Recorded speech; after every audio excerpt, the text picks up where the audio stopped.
Hi viewers, இது நம்ம MK Tech channel. இன்னைக்கு நம்ம பார்க்க போற வீடியோ என்னன்னு பாத்தீங்கன்னா gas stove leakage complaint.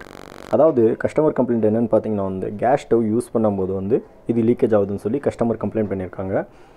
But இது வந்து எந்த இடத்துல லீக்கேஜ் ஆகுதுன்னு பாத்தீங்கன்னா வந்து நல்லா பாருங்க. இந்த இடத்துல வந்து சிம்ல வச்சு யூஸ் பண்ணும்போது வந்து இந்த இடத்துல உங்களுக்கு லீக்கேஜ் ஆகுது.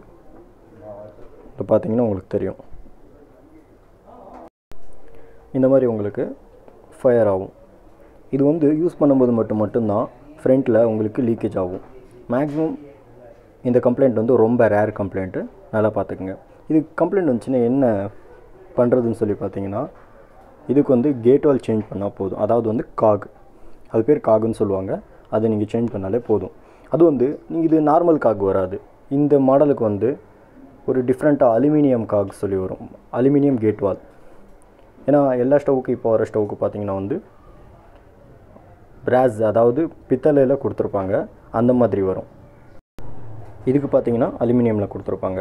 அலுமினியம் இந்த பிஜன் ஸ்டவ்வுக்கு பார்த்தீங்கன்னா வந்து இப்போ வர ட்ரெண்டிங்கில் வந்து இப்போ பிஜன் கில்மாவில் மட்டும்தான் இந்த மாதிரி மாடல்ஸ் வந்து வந்துக்கிட்டு இருக்கு.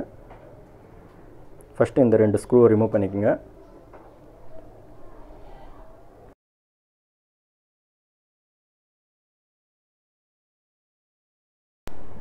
நீங்கள் கேஸ் ஸ்டவ் அப்படி யூட்டர்ன் பண்ணி பார்த்தீங்கன்னா அந்த கேட் வாலுக்கு ஆப்போசிட்டில் வந்து 2 ஸ்க்ரூ போட்டு ஒரு கிளாம்ப் போட்டு கிரிப்பிங் கொடுத்துருப்பாங்க. அதை ரிமூவ் பண்ணிக்கோங்க.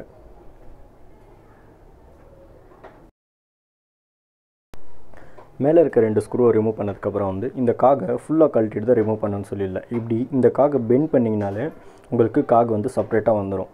ஏன்னா சில பேர் வந்து ஃபுல்லாக ரிமூவ் பண்ணிவிட்டு எல்லா பக்கம் இருக்க ஸ்க்ரூவை வந்து ரிமூவ் பண்ணிவிட்டு பண்ணுவாங்க. பட் ஏன்னா அந்த மாதிரியும் பண்ணலாம், ஆனால் அது கொஞ்சம் ரொம்ப டைம் ஆகும். இது வந்து ஷார்ட்டாக வேலை முடியும். இந்த ஃப்ரண்ட்டில் இருக்க இந்த நெட், அதாவது வந்து இது பேர் ஜெட்டுன்னு சொல்லுவாங்க. இந்த ஜெட்டை நீங்கள் ரிமூவ் பண்ணிக்கோங்க. இதுவரையும் நம்ம சேனலை சப்ஸ்கிரைப் பண்ணாமல் இருந்தீங்கன்னா மறக்காமல் சப்ஸ்கிரைப் பண்ணிடுங்க. பக்கத்தில் இருக்க பெல் ஐக்கானையும் கிளிக் பண்ணுங்கள். அப்போ தான் நம்ம போட போகிற வீடியோ உடனுக்குடனே உங்களுக்கு அப்டேட் ஆகும். உங்களுக்கு வீடியோவில் வேறு ஏதாச்சும் டவுட் இருந்துச்சுன்னா கமெண்ட் பாக்ஸில் கேட்கலாம். ஜெட்டை ரிமூவ் பண்ணதுக்கப்புறம் வந்து காக் ஒன்று புதுசு எடுத்துக்கோங்க. எடுத்து வந்து ஏன்னா டேரெக்டாக நீங்கள் பழைய காகை எடுத்து அதைவே ரெடி பண்ணி போடணுன்னு சொன்னால் அது மறுபடியும் லீக்கேஜ் கம்ப்ளைண்ட் தான் வரும். அதனால புது காக் சேஞ்ச் பண்ணிக்கோங்க. புது காக்கில் வந்து ஜெட்டை இன்சர்ட் பண்ணுங்கள். ஜெட்டை டைட் பண்ணும்போது ரொம்ப டைட் பண்ணக்கூடாது, கரெக்டாக வச்சு டைட் பண்ணணும். இல்லையா வந்து அது கரெக்டாக நீங்கள் டைட் பண்ணலாட்டி கூட ராங் த்ரெட் ஆகும். இல்லைனாலும் கூட அது த்ரெட்டு வந்து உள்ளே உங்களுக்கு உடஞ்சி மாட்டிக்கிடுச்சுன்னா நீங்கள் மறுபடியும் புதுசு வாங்கிட்டு வந்து தான் போட வேண்டியது இருக்கும். அதனால் கொஞ்சம் லைட்டாக டைட் வச்சுக்கோங்க, ரொம்ப டைட் வைக்க வேண்டாம்.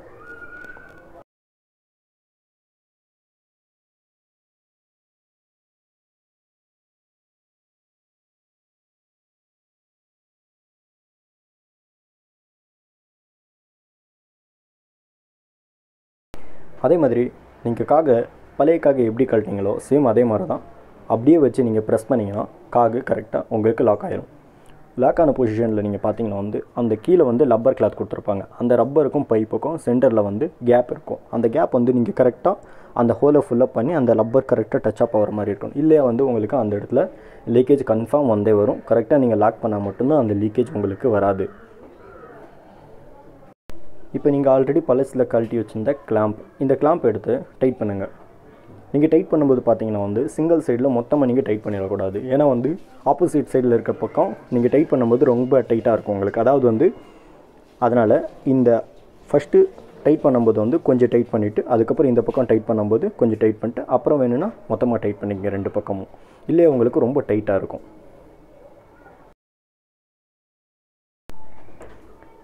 இப்போ நம்ம இதை டைட் பண்ணியாச்சு. அதே இது வந்து நீங்கள் இது செக் பண்ணும்போது பார்த்தீங்கன்னா வந்து மேட்சஸ் இல்லாட்டி வந்து அதாவது மேட்ச் பாக்ஸ் இல்லாட்டி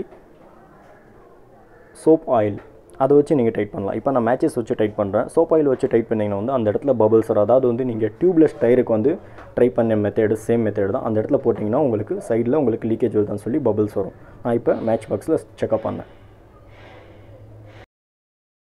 இப்போ பார்த்தீங்கன்னா கேஸ் ஸ்டவ் ஆன் பண்ணுறேன்.